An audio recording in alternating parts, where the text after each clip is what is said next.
এখন বাজে রাত প্রায় ৩টা। আমি আর আমার বল্টুর ঘুম আসতেছিল, কারণ আমাদের অনেক প্রচুর ক্ষুধা লাগছিল। তাই চলে গেলাম রান্নাঘরে, কিন্তু রান্নাঘরে গিয়ে দেখি যে কোনো খাবারই রান্না করা নাই। তো ক্ষুধা লাগছে, তাই বেশি দেরি না করে ভাত বসায় দেই এবং সাথে একটা ইউটিউব থেকে ভিডিও দেখে একটা নতুন ডিমের রেসিপি রান্না করার ট্রাই করি।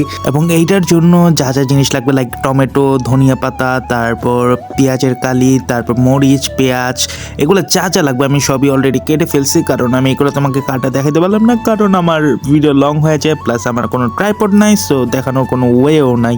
এবং তরকারিতে আমি যে মশলাগুলো দিব সেগুলো আমি অলরেডি রেডি করে ফেলি, কারণ আমি মাঝে মধ্যে মশলা দিতে ভুলে যাই। তারপর প্যানটা চুলায় বসিয়ে একটু ঘি দিয়ে দিই, যাতে একটু স্মেলটা একটু ভালো আসে। এবং ঘি গরম হওয়ার সাথে সাথে প্লাস তার উপর একটু জিরা, শুকনো মরিচ, তেজপাতা দিয়ে একটু ভেজে নেই। তারপর এটার উপর পেঁয়াজ, মরিচ, পেঁয়াজের কালি এগুলো দিয়ে একটু ভাজি, এবং এটা ভাজা হয়ে আসলে তার উপর একটু টমেটো দিয়ে দিই এবং সেটা দিয়েও একটু আবার কিছুক্ষণ ভাজি। এবং ভাজা হয়ে আসলে সব ধরনের মশলাগুলো ব্যবহার করি, এবং সাথে আমি একটু মরিচের গুঁড়োটা একটু বেশি ব্যবহার করি, কারণ আমি একটু ঝাল খেতে বেশি পছন্দ করি। এবং এটার সাথে আমি আরেকটা জিনিস অ্যাড করি আমার টেস্ট অনুযায়ী, সেটা হলো টমেটো কেচাপ। তারপর একটু হালকা পানি দিয়ে আমি একটু ঢেকে দিই, এবং এরপর একটা এরকম গ্রেভি তৈরি হয়। তারপর এই গ্রেভিটার উপর আমি একটা আস্তা ডিম ছেড়ে দিই, যেটা আমার রেসিপির মূল উদ্দেশ্য ছিল।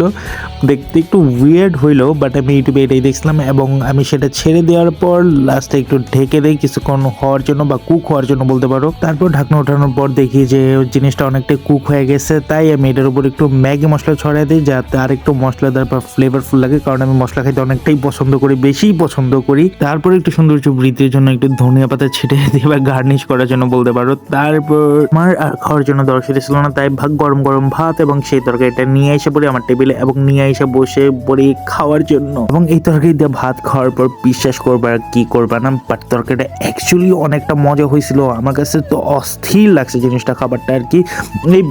এই তরকারিটা দিয়ে আমি প্রায় 2 প্লেট ভাত খেয়ে ফেলছি আর কি।